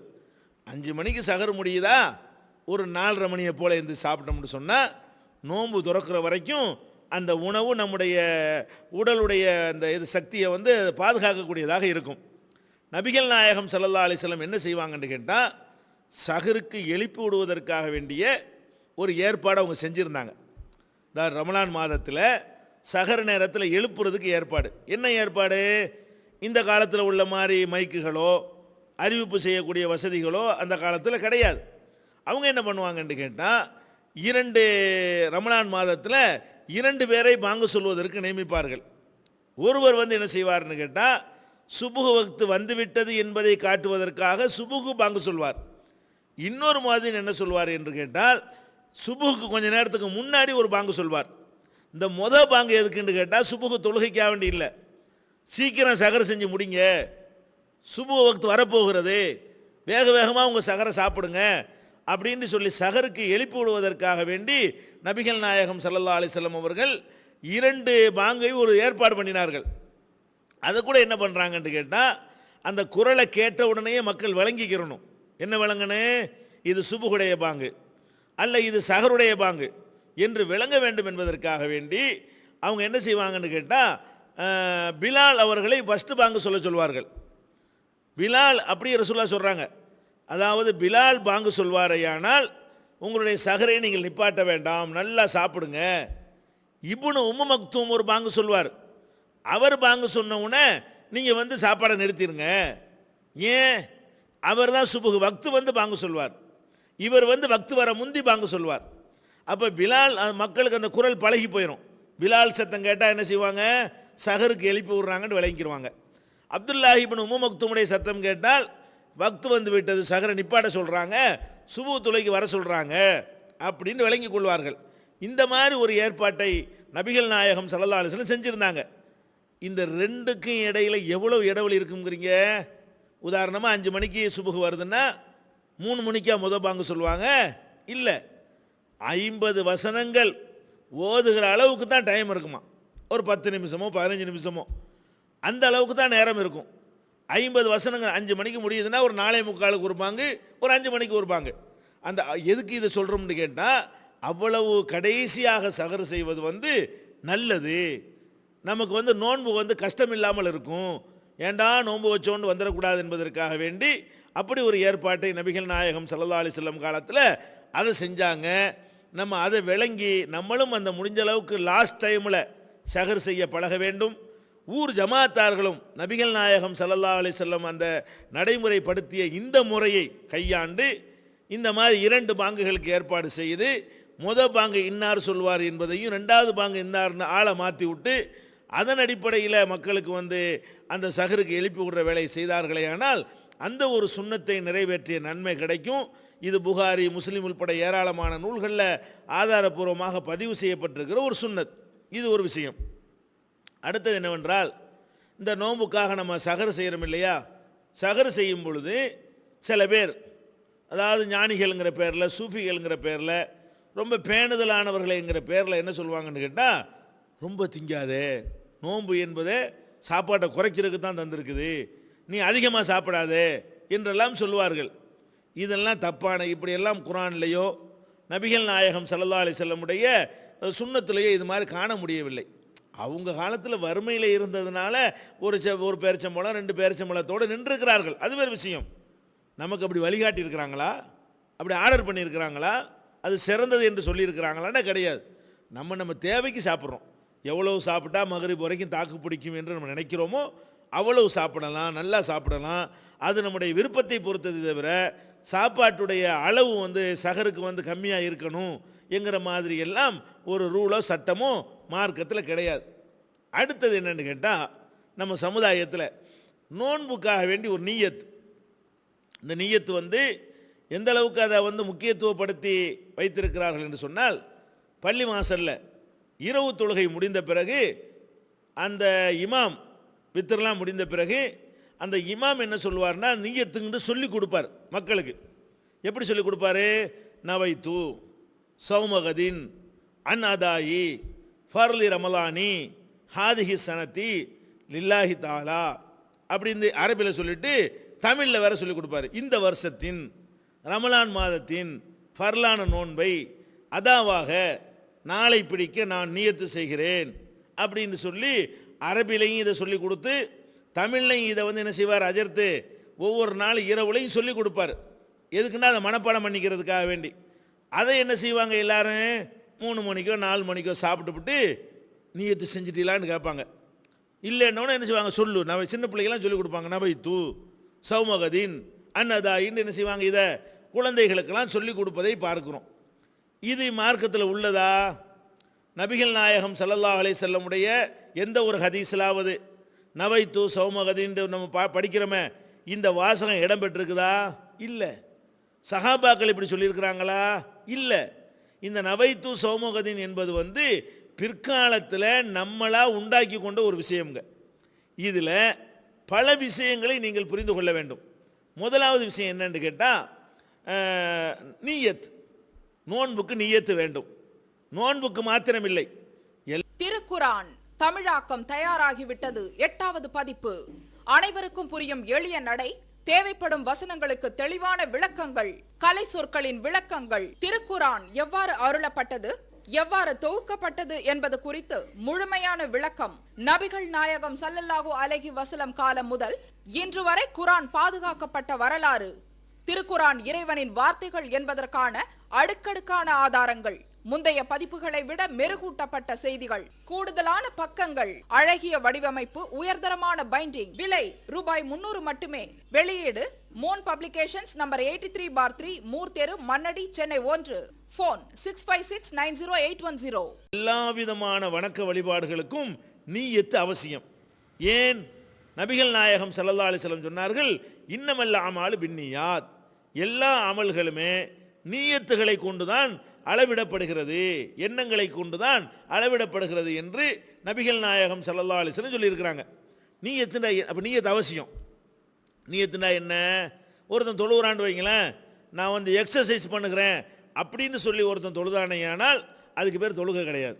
எதுக்கு அவன் தொழுவனு? இதை நான் அல்லாஹ்வுக்காக தொழுகிறேன்னு நினச்சி தொழுதாதான் அதுக்கு பேர் தொழுகை. அப்போ ஒருத்தன் தொழக்கூடிய ஒருத்தனுக்கு தொழுகிறோங்கிற எண்ணம் இருக்க வேண்டும். அது மாதிரி நோன்பு வைக்கிறவருக்கு என்ன இருக்க வேண்டும்? நோன்பு வைக்கிறேங்கிற நீயத்து இருக்க வேண்டும். நீயத்துனா எண்ணம், மனசில் நினைக்கிறதுக்கு பேர் தான் நீயத்து. நீயத்துங்கிற வார்த்தைக்கு அர்த்தம் என்னன்னு கேட்டால் மனசால் நினைக்குதல் அதுக்கு அர்த்தம், வாயால் சொல்லுதல் என்று அதுக்கு அர்த்தமே கிடையாது. அப்போ நம்ம என்ன செய்யணும்? இரவில் நம்ம கேட்குறோம், 3 மணிக்கு நீங்கள் எந்திரிக்கிறீங்க. ரமலானுக்கு முந்தைய எந்திரிச்சிங்களா? இல்லை. போன மாதம் எந்திரிக்கலை, அதுக்கு முந்தின மாதம் எந்திரிக்கலை. இப்போ தான் ஒரு 3 மணிக்கோ 4 மணிக்கோ சாப்பிட்றதுக்கு நீங்கள் எந்திரிக்கிறீங்க. எதுக்கு சாப்பிட்றீங்க? நல்லா தெரியும் நம்ம நோன்பு வைக்கிறதுக்கு தான் எந்திரிக்கிறோம். இது நம்ம எந்திரிக்கிறது ரமலான் மாதம்னு தெரியும், இது கடமையான நோன்பு என்று தெரியும், அதை நோற்பதற்கு தான் எந்திரிக்கிறோம்னு தெரியும், அதுக்காகத்தான் சாப்பிட்றோம்னு தெரியும். இது எல்லாம் மனசில் இருக்குதுல்ல, அதை நீயத்து. நீயத்துனா மனசில் இருக்குதுல்லங்க, அதை எந்திரிக்கும் போது அதுக்கு தானே எந்திரிக்கிறீங்க. அப்போ மனசில் அந்த எண்ணம் இருக்குமையானால் அதுவே நீயத்தாக ஆகிவிடுகிறது. அதை போய் வாயினால் ஒருக்கா சொல்கிறது என்பதுங்கிறது நம்ம பின்னாடி உள்ளவர்கள் உருவாக்கி நம்ம மேலே திணிச்சு விட்ட தப்பான சட்டம் என்பதை நீங்கள் புரிந்து கொள்ள வேண்டும். ஒன்று. ரெண்டாவது, நீங்கள் பார்க்கலாம், நாளை பிடிக்க நியத்து செய்கிறேங்கிறார். இஸ்லாமிய நம்பிக்கை பிரகாரம் மகரிபில் ஒரு நாள் ஆரம்பமாகிறது, அடுத்த மகரிபு வரைக்கும் அதே நாள் தான் இருக்கிறது. இன்றைக்கு நீங்கள் சஹரில் சாப்பிட்டீங்களேயானால் விடியதில் காலை பொழுது அது இந்த நாளுக்கு உரிய காலை தான் அது. அப்போ நம்ம அர்த்தமே தப்பாக இருக்குது பார்த்தீங்களா? சௌமகதின், நாளை நோம்பு பிடிக்க நியத்து பண்ணுறாராம். இப்போ தின்று போட்டு இன்றைக்கெல்லாம் நோம்பு பிடிக்கணும், இன்றைக்கி சாப்பிட்டு நாளைக்கு நோம்பு பிடிக்க முடியுமா? அந்த அர்த்தமும் தப்பாக இருக்கிறது. இந்த வார்த்தையை நபிகள் நாயகம் ஸல்லல்லாஹு அலைஹி வஸல்லம் அவங்க வந்து நமக்கு சொல்லித்தரவும் இல்லை, நீயத்துங்கிற சொல்லுக்கு இந்த அர்த்தம் இல்லை. அதனால் இந்த நீயத்துங்கிற பேரில் செய்கிற அந்த நவைத்து சோமகதின் என்பதை கண்டிப்பாக ரசூல் ஸல்லல்லாஹு அலைஹி வஸல்லம் காட்டாத இந்த ஒரு செயலை நம்ம வந்து தவிர்த்து கொள்ள வேண்டும். இது ஒரு மேற்ற விளங்கிக்கிறணும். அடுத்தது என்னென்னு கேட்டால், இன்னும் நோன்பு திறக்கிறோம். நோன்பு திறந்த உடனே நோன்பு திறக்கிற நேரம் இருக்குது பாருங்கள், அது ஒரு தொழுகையுடைய நேரமாக அமைந்திருக்கிறது. நம்ம நோன்பு திறக்கிறோம், நோன்பு திறக்கிற நேரத்தில் மகரிபு தொழுகை வந்து விடுகிறது. இப்போ நமக்கு வந்து சரியான பசி, மகரிபுக்கு பாங்கு சொல்லிவிட்டார்கள், இக்காமத்தும் சொல்லிவிட்டார்கள். இப்போ நமக்கு பசிக்கிறது. அப்போ நம்ம மனசு கேட்குறது, கொஞ்சம் நல்லா சாப்பிடுப்பா, பசியோடு இருக்கிறீங்கள அப்படின்னு வயிறு கேட்குது. நம்ம என்ன செய்கிறோம்? தண்ணியை மட்டும் குடிச்சிட்டு மகரிபில் போய் நிற்கிறோம். ஆனால் மார்க்கத்தில் இது நல்லது கிடையாது. யார் போய் நிற்கலாம்? சாப்பாட்டின் பக்கம் நாட்டம் இல்லாமல் தண்ணியே போதும், தாக்கு பிடிக்கும், பேரிச்சம்பழமே போதும், அல்லது கொஞ்சோண்டு கஞ்சி குடிக்கிறோமே அதுவே போதும் என்கிற நிலையில் உள்ளவர்களாக இருந்தால் அதை குடிச்சுவிட்டு அவங்க என்ன செய்யலாம்? போய் தொழுகையில் சேர்ந்து கொள்ளலாம். நல்லா வயிற்று நிறைச்சா தான் போய் நிற்க இயலும், மனசுலாம் இங்கே தான் இருக்கும் அப்படின்னு இருக்குமேயானால் நபிகள் நாயகம் ஸல்லல்லாஹு அலைஹி வஸல்லம் சொல்கிறாங்க, பசியை அடக்கி கொண்ட ஒரு நிலையிலையும் மலஜலத்தை அடக்கி கொண்ட நிலையிலையும் தொழுகை இல்லை. அப்போ நம்ம நோன்பு திறந்தவன பசிச்சின்னு சொன்னால் ஜமாத் நடந்தால் நம்ம கவனிக்க தேவையே இல்லை. நல்லா யாருக்கு தேவை? யாருக்கு தாக்கு பிடிக்க இயலுமோ, யாருக்கு பின்னாடி ஒரு மணி நேரம் கழித்து கூட சாப்பிட்டுக்கலாம் என்கிற நிலையில் இருக்கிறார்களோ அவங்க தான் அந்த ஜமாத்தில் போய் கலந்துக்கிறது அவசியமே தவிர, பசி இருக்கக்கூடியவராக இருந்தால் அவர் நல்லா சாப்பிட்டுவிட்டு பிறகு போய் என்ன செய்யணும்? அந்த தொழுகையில் கலந்துக்கிறலாம். அது நபிகள் நாயகம் ஸல்லல்லாஹு அலைஹி வஸல்லம் சொல்கிறாங்க. அதாவது இஷா தொழுகை சொல்கிறாங்க. இஷா தொழுகை நேரத்தில் அவங்க இரவு சாப்பாடு சாப்பிட்றது அரபுகளுடைய வழக்கம். அப்போ ரசூல் ஸல்லல்லாஹு அலைஹி வஸல்லம் சொல்கிறாங்க, அதாவது அஷாங்கிறது வந்து இரவு உணவுக்கு சொல்கிறது, இஷாங்கிறது தொழுகைக்கு சொல்கிறது. அஷா உங்களுக்கு முன்னாடி வந்து விட்டுமையானால் இஷாவை இங்கே வந்து பிந்தி வச்சுக்கிறங்க, முதல்ல அஷாவை முடிச்சிருங்க, சாப்பாடு வேலையை முடிங்கிறாங்க. அப்போ அந்த பசி தான் முக்கியம். நமக்கு பசிக்கிறது என்று சொன்னால் அதுக்கு தான் ஃபஸ்ட்டு இடம். இந்த நோன்புக்கு மாத்திரம் இல்லை, எல்லா நேரத்திலையும் பசியாக இருக்குதுன்னு சொன்னால் பசியோடு போய் நம்ம நின்று தொழுதோம்னா அது ஜீவனுள்ள தொழுகையாக இருக்காது. உடம்பு தான் அங்கே நிற்குமே தவிர மனசு பூரா சோத்தில் தான் நிற்கும். அப்படி வரக்கூடாது என்பதற்காக வேண்டி அதையும் கவனத்தில் வைத்து கொள்ள வேண்டும். இது ஒரு முக்கியமான ஒரு விஷயம். அடுத்து என்ன என்று கேட்டால், நோன்பை பற்றி உள்ள மக்கள்கிட்ட உள்ள ஒரு தவறான நம்பிக்கை. மாதம் என்பது 29 நாளும் இருக்கும், 30 நாளும் இருக்கும். அதுதான் இஸ்லாத்தினுடைய நிலை. நபிகள் நாயகம் ஸல்லல்லாஹு அலைஹி வஸல்லம் அவர்கள் இப்படி விரலை காட்டி காட்டி சொல்கிறாங்க. 3 தடவை 10 விரலை காட்டுறாங்க, இப்படியும் மாதம் இருக்கும். 2 தடவை 10 விரலை காட்டி 1 தடவை 9 விரலை காட்டுறாங்க, இப்படியும் மாதம் இருக்கும். சின்ன பிள்ளைக்கு மாதிரி சொல்லித்தர்றாங்க. அப்போ நம்ம பிறையை கணக்கு பார்க்குறோம். ஃபஸ்ட்டு பிறைண்டு அடுத்த பிறை வந்துருச்சு, 29 நாளில் இதெல்லாம் நடந்து முடிஞ்சிருச்சுன்னு சொன்னால் அந்த மாதத்துடைய எண்ணிக்கையே 29ன்னு முடிவெடுத்துக்கொள்ளணும். ஆனால் சில பேர் என்ன செய்வாங்கன்னு கேட்டால், எந்த மாதமாவது 29 நோன்பு வந்தால் ஒரு நோம்பு கலா வைப்பாங்க பின்னாடி. அது எப்படி கலா வைப்பீங்க? ஒரு மாதம் தானே வைக்கணும். மாதங்கிறது 29 ஒரு மாதமாக இருக்கலாம், 30 ஒரு மாதமாக இருக்கலாம். 30 வந்தாலும் ஒரு மாத நன்மை நமக்கு கிடைத்துவிடும், 29 வந்தாலும் ஒரு மாத நன்மை கிடைத்துவிடும். ஒரு மாத நோன்பு என்பதில் எந்த ஒரு குறைவும் ஏற்படாது. இது ஒரு தவறான நம்பிக்கை இருக்கிறது. இதுகளையும் நம்ம என்ன செய்யணும்? விளங்கி கொள்ள வேண்டும். அடுத்தது வந்து நோன்பை முறிக்கக்கூடிய காரியங்கள். என்னென்ன செஞ்சால் நோன்பு முறியும்? 3 காரியத்தினால தான் நோன்பு முறியுங்க. அதாவது சுபுகளை இருந்து சூரியன் மறைகிற மகரிபு வரைக்கும் நம்ம வந்து உண்ணக்கூடாது, சாப்பிடக்கூடாது. சோறு தாண்டு இல்லை, மிட்டாயோ சின்ன சின்ன பொருள்களோ கடலை மிட்டாய் எதுவுமே சாப்பிடக்கூடாது. அதே மாதிரி வந்து பருகக்கூடாது, அருந்தக்கூடாது. அதே மாதிரி பகல் நேரங்களில் குடும்ப வாழ்க்கையில் ஈடுபடக்கூடாது. இந்த 3 காரியங்களையும் நம்ம வந்து மகரிபில் இருந்து சுபுகளை இருந்து மகரிபு வரைக்கும் தவிர்த்து கொள்ள வேண்டும். இந்த 3ல் எதை செஞ்சாலும் நோன்பு முறிந்து விடும். இந்த 3 காரியத்தில் எதை செஞ்சாலும் சரி நோன்பு முறிஞ்சு போய்விடும். இது போக இன்னும் சில காரியங்கள் வந்து நோன்புடைய தரத்தை குறைத்து விடும். நோன்பு முறிக்காது, ஆனாலும் அதனுடைய குவாலிட்டி, அதனுடைய தரம் வந்து குறைஞ்சு போய்விடும். அது என்ன? நபிகள் நாயகம் ஸல்லல்லாஹு அலைஹி வஸல்லம் சொல்கிறாங்க, மல்லம் யதா கௌல ஜூரி வல் அமல பிஹி ஃபலைஸல் இல்லாஹி ஹாஜத்துன் ஃபி அன்யதா தாமஹு வ ஷராபஹு. யார் ஒருத்தர் வந்து தீய பேச்சுக்கள், பொய் சொல்வதையும் தீய செயல்களையும் விட்டுவிடவில்லையோ அவர் பசித்திருப்பதிலும் தாகத்திருப்பதிலும் அல்லாஹ்வுக்கு ஒரு தேவையும் இல்லை. இது வந்து யூஸ்லெஸ்ஸான நோன்பு, பயனற்ற நோன்பு அப்படின்னு சொல்லி நபிகள் நாயகம் ஸல்லல்லாஹு அலைஹி வஸல்லம் சொல்கிறாங்க. அதில் நோன்பு உள்ள காலத்தில் வந்து மற்ற நேரத்தில் புறம்பேசி திரிஞ்சாலும், கோல் சொல்லி திரிஞ்சாலும், புழுகி திரிந்தாலும் ரமலான் மாதத்திலாவது அதுக்கு ஒரு கண்ட்ரோல் பண்ணணும். இந்த நோன்பு அதையெல்லாம் கண்ட்ரோல் பண்ணுவதற்கு தான் அல்லாஹ் கடமையாக்கியிருக்கிறான். அந்த வேலையை நம்ம செய்யணும், கவனமாக இருக்க வேண்டும். இன்னொரு இடத்துல நபிகள் நாயகம் ஸல்லல்லாஹு அலைஹி வஸல்லம் சொல்கிறாங்க, உங்கள்கிட்ட ஒருத்தன் சண்டைக்கு வந்தால் திட்டினா என்ன இருக்குது? நமக்கு அனுமதி இருக்குது. நம்மளை ஒருத்தன் திட்டுனான்னு சொன்னால் திருப்பி அதே மாதிரி திட்டுவதற்கு அனுமதி இருக்கிறது. அது வந்து எல்லை மீறி அவன் திட்டினானேயானால் நம்மளும் எல்லை மீறி திட்டுறதுக்கு மார்க்கத்தில் அனுமதி இருக்கிறது. அல்லாவே குர்ஆன்ல இதை அனுமதிக்கிறான். எப்படி? லா யுஹிப்புல்லாஹுல் ஜஹ்ர பிஸ்ஸூஇ இல்லா மன் ஸுலிம. தீய வார்த்தைகளை பகிரங்கமாக பேசுவதை அல்லாஹ் விரும்ப மாட்டான். இல்லா மன் ஸுலிம, அநீதி இழைக்கப்பட்டவனை தவிர அப்படிங்கிறான். என்னை வந்து ஒருத்தன் அசிங்கமான வார்த்தையில் கரடு முரடா திட்டான்னு சொன்னால் திருப்பி அதே மாதிரி நான் திட்டினால் அல்லாஹ் என் மேலே கோவப்பட மாட்டான்னு சொல்லி குர்ஆன்லே அல்லாஹ் நமக்கு சொல்லித் தருகிறான். ஆனாலும் நோன்பு நேரத்தில் இந்த உரிமையை நம்ம பயன்படுத்தாமல் இருக்க வேண்டும். நபிகள் நாயகம் சொல்கிறார்கள், உங்களிடத்தில் எவனாவது சண்டைக்கு வந்தால் திட்டினால் நீங்கள் என்ன பதில் சொல்லணும்? ஃபல்யகுல் இன்னி சாயிமுன், இந்தாப்பா நான் நோன்பு, இவ்வளோதான் பதில். நம்மளை திட்டுறானா, சண்டைக்கு வர்றானா, இந்தா நான் நோன்பு வச்சிருக்கிறேன், அதில் எல்லாம் அடங்கிடும். இப்படி தான் நீங்கள் பதில் சொல்ல வேண்டும் என்கிற அளவுக்கு நோன்பிலே கூடுதலான அதிகப்படியான கவனத்தை நம்ம செலுத்த வேண்டும். இது வந்து நோன்பில் தெரிந்து கொள்ள வேண்டிய அடுத்த ஒரு விஷயம். அடுத்து நோன்பு வைத்திருக்கிற நேரத்தில் உண்ணக்கூடாது பருகக்கூடாது என்பதை அறிந்து வைத்திருக்கிறோம். ஆனாலும் நோன்புடைய துவக்க நாட்களில் நம்ம ஒரு கவனக்குறைவு நமக்கு ஏற்படுவது உண்டு. எப்படி? முதல் நாள் நோன்பு வச்சுருப்போம். நோன்பு ஒரு பழக்கத்துக்கு வராத காரணத்தினால நேற்று பகலில் சாப்பிட்ட மாதிரி இன்றைக்கி பகலில் சாப்பிடணுங்கிற மாதிரி தோணும், இன்றைக்கி குடிக்கணுங்கிற மாதிரி தோணும். நோன்புங்கிற யாவுமே இருக்காது. யாருமே இல்லை, யாவப்படுத்துறதுக்கு ஆள் இல்லைன்னு வைங்க, நம்ம பாட்டுக்கு நோன்பு வச்சுக்கிட்டு பகல் நேரத்தில் சோத்தை போட்டு தின்னுபிடுவோம். ஒரு வாழைப்பழம் இருந்தால் உரிச்சு சாப்பிட்டு போடுவோம். அப்போ நோன்பு வைத்து கொண்டு மறதியாக சாப்பிடுதல், மறதியாக குடித்தல் என்பது சில பேருக்கு சில நேரங்களில் ஏற்பட்டு விடுவது உண்டு. இதுக்கு என்ன செய்கிறது? நோன்பை வச்சுக்கிட்டு நோன்புன்னு யாவும் இல்லாமல் ஒரு வாழைப்பழத்தையோ ஒரு ஆப்பிளையோ சோத்தையோ இட்லியோ எண்ணத்தையோ எடுத்து நம்ம சாப்பிட்டு விட்டோம், அல்லது ஒரு தண்ணியை ஒரு டம்ளரை குடிச்சு விட்டோம். குடித்து முடித்த உடனே யாவும் வருது, ஆமாம் நம்ம நோன்புல வச்சுருக்குறோம் அப்படின்னு நம்ம நினச்சோண்டு வைங்க.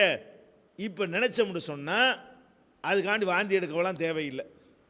நோன்பு முறிந்து விட்டது என்று நினைத்து மறுபடி அதை கண்ணமாட்டு சாப்பிட்டு இருக்கின்ற அவசியம் கிடையாது. நினைவு வந்த உடனே நிறுத்துங்கள். ஏற்கனவே சாப்பிட்டதுனால உங்கள் நோன்பு முறியாது. அல்லாஹ் அவனுக்கு உணவளித்தான்ங்கிறாங்க ரசூல் ஸல்லல்லாஹு அலைஹி வஸல்லம். நபி ஸல்லல்லாஹு அலைஹி வஸல்லம் சொல்கிறாங்க, நீங்கள் மறதியாக வயிறு ஃபுல்லாக சாப்பிட்டு விட்டீங்க, சாப்பிட்டு முடித்தவொடனே யாவும் வருது நம்ம நோன்பு, இப்போ என்ன பண்ணணும்? நோம்பாவே இருந்துருங்க, அவ்வளவுதான். பகல்லையும் சாப்பிட்டு விட்டு நோம்பாலையாக இருக்கிறோம். அது போனஸ். அல்லாஹ் வந்து மறதியை கொடுத்து நமக்கு போனஸாக உணவையும் தந்துட்டு நோம்பையும் தந்து விட்டான். அது அல்லாஹ்வாக கொடுக்குற கிஃப்ட் என்று சொல்லி நம்ம எடுத்துக்கொள்ளணுமே தவிர மறதியாக சாப்பிட்டால் மறதியாக குடித்தால் நோன்பு முறியாது. ஞாபகம் வந்த பிறகு நிறுத்திக்கணும், நோன்பு முழுசாக நிறைவேறும். இதை ஒன்று தெரிஞ்சுக்கணும். அடுத்து என்னென்னு கேட்டால், நோன்பை வந்து வேணும்னு ஒருத்தர் முறிக்கிறார். இது மறதிக்கு உள்ளது. வேணும்னு முறிச்சா என்ன? வேணும்னு முறிக்கிற ஒரு திமிரு தானே. அல்லாஹ்வுக்காக நோன்பை வச்சுப்பிட்டு நம்ம நோம்பாளியாக தான் இருக்கிறோன்னு தெரிஞ்சுக்கிட்டு என்னடா நோம்புங்கிற மாதிரி அதை ஒரு உதாசீனம் செய்து நோன்பை வேணும்னு முறிச்சா அல்லாஹ்வுக்கு ரொம்ப கோபம் வருது. அதுக்காக அல்லாஹ் என்ன பண்ணுறான்னு கேட்டால், அதுக்கு வந்து 2 மாதங்கள் தொடராக நோன்பு வைக்க வேண்டும் என்கிற ஒரு பரிகாரத்தை இஸ்லாம் நமக்கு சொல்லித்தருக்கு. நபி ஸல்லல்லாஹு அலைஹி வஸல்லம் அப்படி சொல்கிறாங்க. அப்போ இதுக்கு ஆதாரமாக ஒரு சம்பவம் இருக்கிறது. ஒரு சஹாபி நபித்தோழர் நபிகள் நாயகம் ஸல்லல்லாஹு அலைஹி வஸல்லம் அவங்கள்ட்ட வர்றார். வந்து அல்லாஹ்வுடைய தூதரே, நான் நாசமாயிட்டேன் அப்படிங்கிறாரு. ரசூலுல்லாஹ் கேட்குறாங்க, என்னப்பா நாசமாயிட்ட அப்படிங்கிறாங்க. அவர் சொல்கிறாரு, இந்த மாதிரியாக்கும் விஷயம், நான் வந்து நோன்பு வைத்து கொண்டு என் மனைவியோடு நான் வந்து குடும்ப வாழ்க்கையில் ஈடுபட்டுட்டேன், வேணும்னே செஞ்சுவிட்டேன் அப்படிங்கிறாரு. அப்போ ரசூல் ஸல்லல்லாஹு அலைஹி வஸல்லம் என்ன செய்கிறாங்க, அப்படியா, அப்படியானால் நீ வந்து ஒரு 60 நோன்பு வைக்க உனக்கு ஏழுமா அப்படின்னு கேட்குறாங்க. அவர் என்ன சொல்கிறாரு, 60 நோம்புலாம் எனக்கு வைக்க இயலாது, அவ்வளோக்கு சக்தி எனக்கு கிடையாது அப்படிங்கிறாரு. அப்போ நபிகள் நாயகம் ஸல்லல்லாஹு அலைஹி வஸல்லம் சொல்கிறாங்க, அப்படியானால் ஒரு 60 ஏழைக்கு உணவு கொடு.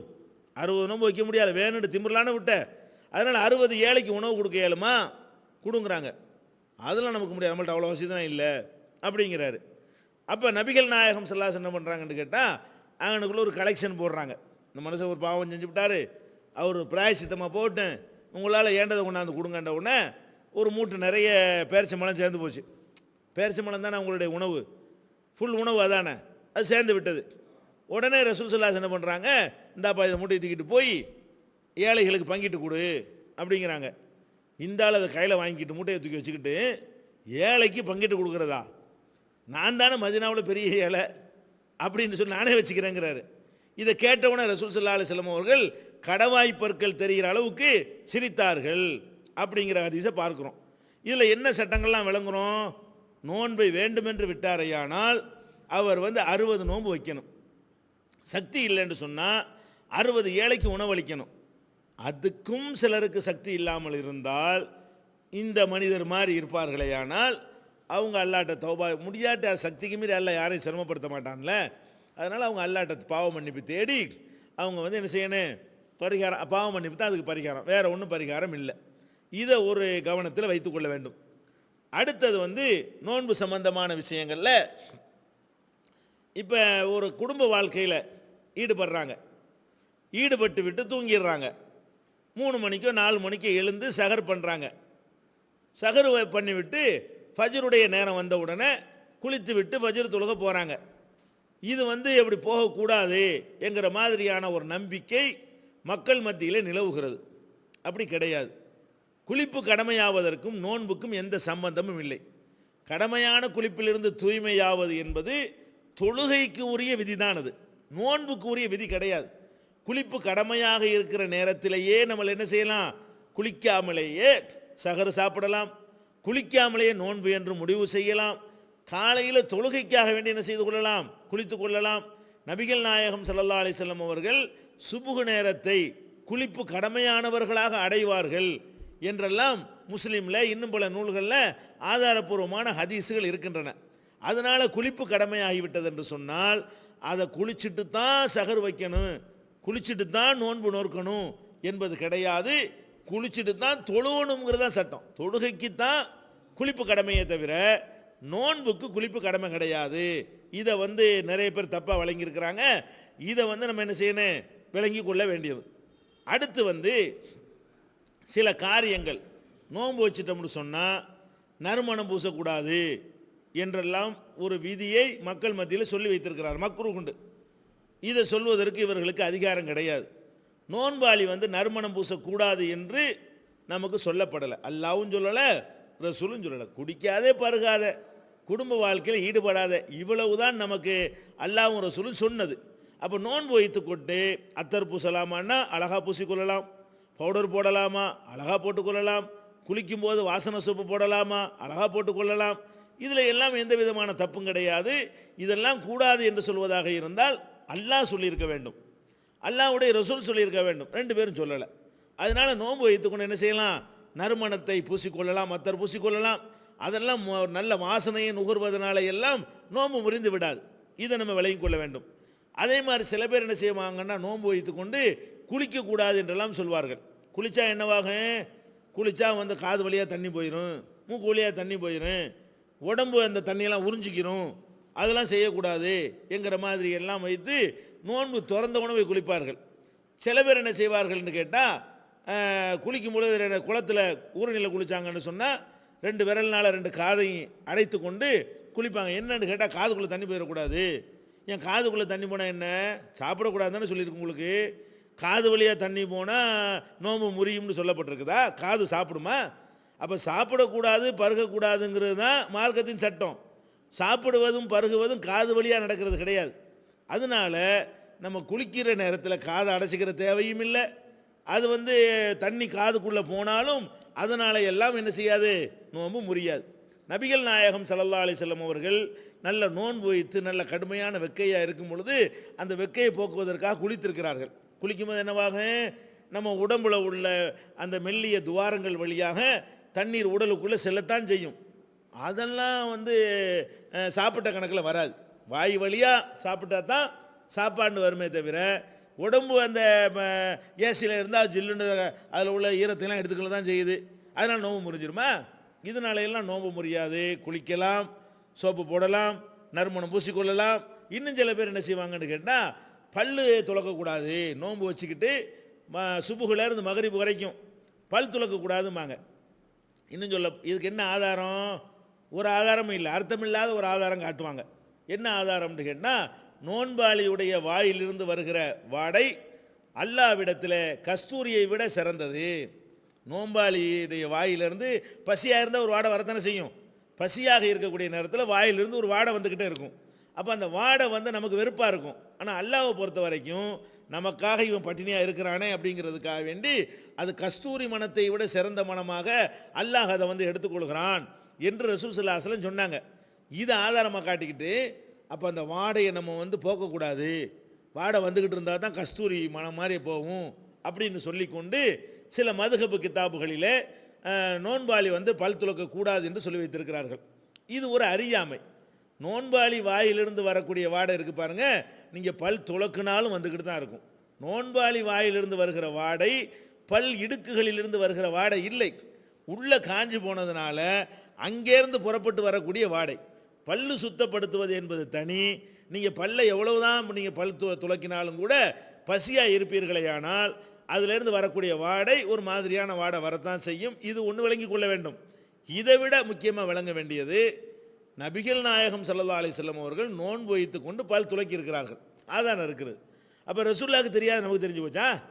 நோன்பு வச்சுக்கிட்டு பல் துலக்கி ரசூலுல்லாஹ் பல் துலக்கி இருக்கிறாங்க என்பொழுது அதை வந்து என்ன செய்யக்கூடாது, அதை வந்து பல் துலக்கக்கூடாதுன்னு சொல்வது தப்பு.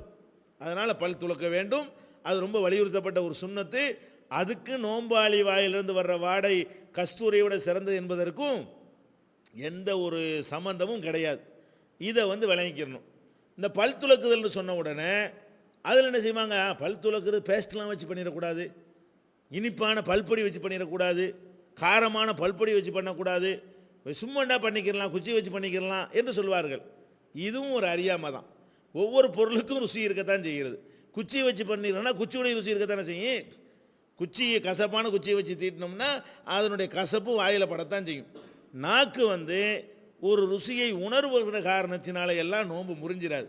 நீங்கள் அந்த பேஸ்ட்டை உள்ளுக்கு முழுங்குறது இல்லை, நாக்கில் படப்போகுது, துப்பிட போகிறீங்க. அப்போ நாக்கில் ஒரு லேசாக அந்த சுவை படுவதனால் நமக்கு வந்து நோன்பு முறியுமா என்றால் முறியாது. நோன்புடைய நன்மையை குறைக்குமா என்றால் குறைக்காது. ஏன் அப்படி சொல்லுகிறோம்? நபிகள் நாயகம் ஸல்லல்லாஹு அலைஹி வஸல்லம் அவர்கள் நோன்பு வைத்து கொண்டு பல் துலக்கி இருக்கிறார்கள். ஒரு குச்சியை வச்சு தான் பல் துலக்கினார்கள். அந்த குச்சியுடைய டேஸ்ட் வந்து நாக்கில் பட்டு தான் இருக்கும். அதனால வந்து அவங்க நோன்புடைய நன்மை குறையும் என்றால் செஞ்சுருப்பாங்களா அப்படிங்கிறத நம்ம விளங்கிக்கிறோன்னு இது ஒரு விஷயம். இதே அடிப்படையில் தான் ருசி பார்க்குறது. சாப்பாடு ஆக்கிட்டோம், நோன்பு தோணுதோன்னு சாப்பிட்றதுக்கு ஒழுங்கான டேஸ்ட்டில் தான் சாப்பிட முடியும். உப்பு ஜாஸ்தியாக போச்சு என்ன பண்ணுறது?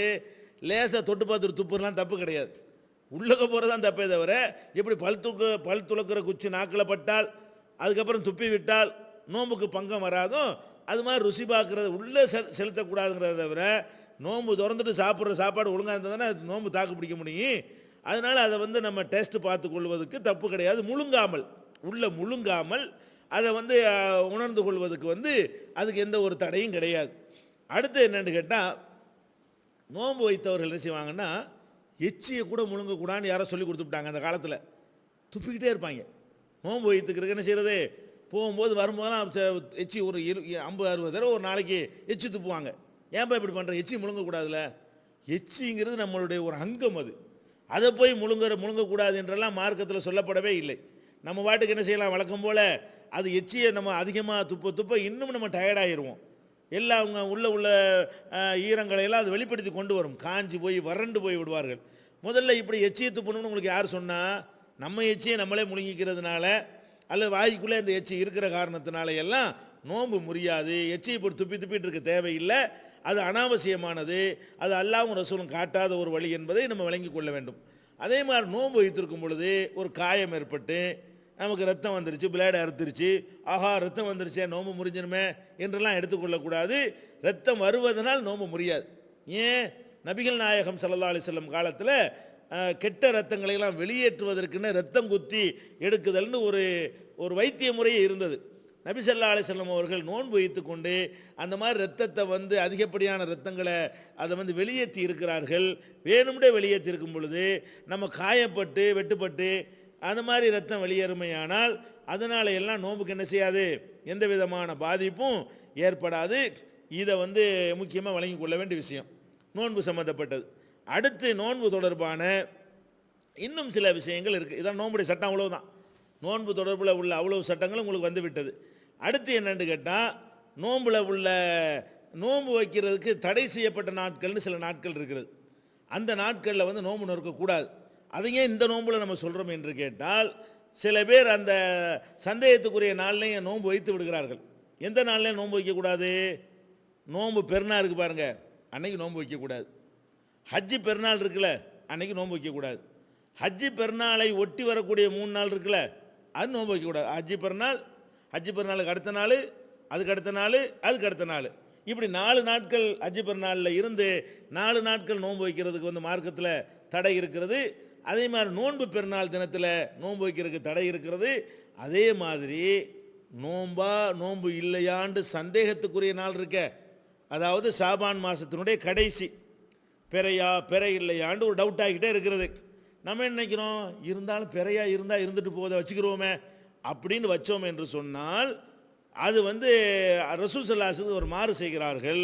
அபூ ஹுரைரா சொல்கிறாங்க, மன் சாம யௌம ஷக்கி ஃபக்கத் அஸா அபுல் காசிம் ஸல்லல்லாஹு அலைஹி வஸல்லம். யார் ஒருத்தர் வந்து ஷக்குடைய நாளிலே, அதாவது ஷாபான் மாதத்தினுடைய 30வது இரவா ரமலானுடைய முதல் இரவா என்று சந்தேகம் வருகிற நாளிலே பேணுதல் என்று நினைத்து கொண்டு நோன்பு வைப்பாரோ அவர் ரசூல் ஸல்லல்லாஹு அலைஹி வஸல்லம் அவர்களுக்கு மாறு செய்து விட்டார். அப்போ சந்தேகத்துக்குரிய நாளில் நம்ம நோன்பு வைக்கக்கூடாது. கன்ஃபார்மாக தெரிஞ்சால் தான் நோன்பு வைக்கணும். சந்தேகத்துக்குரிய நாளில் நம்ம நோன்பு வைப்பதன் மூலமாக சமுதாயத்தில் ஒரு குழப்பத்தை நம்ம ஏற்படுத்துகிறோம். அதான் அன்றைக்கி நோன்பு தான் வைக்கணுங்கிற மாதிரியான ஒரு குழப்பம் நம்மால் விளைந்து போய்விடும்.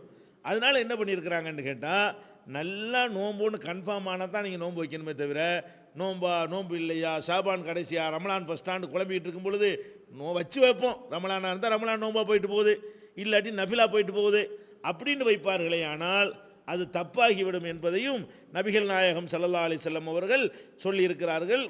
இதையும் விளங்கி கொள்ள வேண்டும். அடுத்தது வந்து இந்த நோன்பு, ரமலான் நோன்புக்கு அப்புறம் ஷவ்வால் மாதம் வருகிறது. இந்த ஷவ்வால் மாதத்திலும் கூட ஒரு 6 நோன்பு என்ற ஒரு சுன்னத்தை நபிகள் நாயகம் ஸல்லல்லாஹு அலைஹி வஸல்லம் அவர்கள் நமக்கு காட்டி தந்திருக்கிறார்கள். அது கட்டாயம் கிடையாது. இந்த 6 நோன்பு என்பது விரும்பினால் வைக்கலாம், அதிக நன்மை கிடைக்கும். விரும்பாமல் வைக்காமல் இருந்தீர்களேயானால் நன்மை வந்து குறைவாக கிடைக்கும்.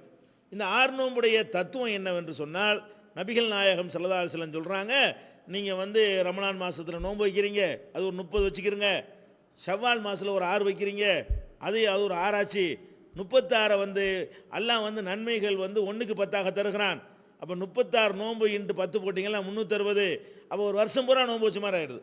இந்த 30 நோன்பை வைத்து அந்த 6 நோன்பை வைத்தோமே ஆனால் 36 நோன்பும் சேர்ந்து 360 நோன்பாக ஆகி ஒரு வருஷம் ஃபுல்லாக நம்ம நோன்பு வைத்த நன்மை கிடைக்கும் என்று ரசூல் ஸல்லல்லாஹு அலைஹி வஸல்லம் சொன்னதுனால, ரமலான் முடிந்த பிறகு ஷவ்வால் மாதத்தில், அந்த மாதத்தில் எப்போ வேணாலும் வச்சுக்கலாம், ஒரு 6 நாள் நோன்பு வைத்தோம்னு சொன்னால் அந்த 36 நோன்பு சுன்னத்து இதை வைத்தோம்னு சொன்னால் அதுக்கு ஒரு சிறப்பான நன்மை இருக்கிறது என்று நபிகள் நாயகம் ஸல்லல்லாஹு அலைஹி வஸல்லம் அவங்க சொல்லி தந்திருக்கிறாங்க. இதையெல்லாம் கவனத்தில் கொண்டு நம்ம இந்த நோன்புகளை என்ன செய்யணும், வைத்து கொள்ள வேண்டும். அடுத்தது வந்து ஒருத்தருக்கு வந்து ரொம்ப முடியாமல் போச்சுன்னு வைங்க, நோன்பு வச்சுட்டாரு, வச்ச பிறகு உடம்பு சரியில்லாமல் போச்சு. இவர் என்ன செய்வார், எப்படியா நான் இழுத்துருவேன், கடைசி வரைக்கும் நான் கொண்டு போயிடுவேன், வச்சது வச்சுவிட்டேன் அப்படின்னு சொல்லி மருத்துவம் பார்க்காம, ஊசி போடாமல், மாத்திரை சாப்பிடாம, அதில் வந்து பிடிவாதம் காட்டுகிற ஒரு நிலைமையை நம்ம பார்க்குறோம். இது தப்புங்க. நபிகள் நாயகம் ஸல்லல்லாஹு அலைஹி வஸல்லம் அவங்க ஒரு பிரயாணத்தில் நோன்பு வச்சிடுறாங்க. ஆரம்பத்தில் வச்சு பிரயாணம் போய்கிட்டே இருக்கிறாங்க. ரமலான் மாதத்தில் மக்ரிப் டைம் ஆகிடுச்சு, அசர் டைம் ஆகிடுச்சு. அசர் வரைக்கும் நோம்பாளியாக இருக்கிறாங்க. அசர்லேருந்து மக்ரிப்புக்கு எவ்வளோ நேரம் இருக்குது, ஷார்ட் டைம் தான் இருக்குது, 1 மணி நேரம் தான். இவ்வளோ 11 மணி நேரம் இழுத்த ரசூல் ஸல்லல்லாஹு அலைஹி வஸல்லத்துக்கு இன்னும் 1 மணி நேரம் இழுக்கிறது பெரிய பிரச்சனையே இல்லை. அப்போ தான் அவங்களுக்கு தோணுகிறது பிரயாணத்தில் நோன்பு வைக்க வேணாம் என்பதை சொல்லித்தர நினைக்கிறாங்க. இன்னும் 1 மணி நேரம் தானே அவங்க பார்க்கல, தண்ணி எடுக்கிறாங்க, எல்லாருக்கும் தெரிகிற மாதிரி காட்டுறாங்க, காட்டிட்டு அசரில் நோன்பு முறிக்கிறாங்க பிரயாணத்தில் வச்சு. ஏன் பிரயாணத்தில் நோன்பு வைக்காமல் இருக்கிற நல்லது, முறிச்சிடுறாங்க. சில சஹாபாக்கள் என்ன பண்ணுறாங்க, அவங்களுக்கு முடியலை போல இருக்கு, முறிக்கிறாங்க, நமக்கு தான் முடியுமே அப்படின்னு சொல்லி அவங்க வந்து மக்ரிப் வரை கண்டினியூ பண்ணிட்டாங்க. சில சஹாபாக்கள் ரசூலுல்லாஹ் நோன்பை விட்டோன்னே விட்டுட்டாங்க. இதை கேள்விப்பட்ட ரசூல் ஸல்லல்லாஹு அலைஹி வஸல்லம் சொன்னார்கள், உலாய்க்கல் உசாத், இவர்கள் பாவிகள், இவர்கள் குற்றவாளிகள். யார, மக்ரிப் வரைக்கும் இழுத்தவங்கள. பிரயாணத்துக்கு அப்படின்னு சொன்னால் நோய்வாய்ப்பட்டால் என்ன செய்யணும், போய் ஊசியை போட்டு வந்து அடுத்த நாள் நோன்பு வச்சுக்கிற வேண்டியதான்.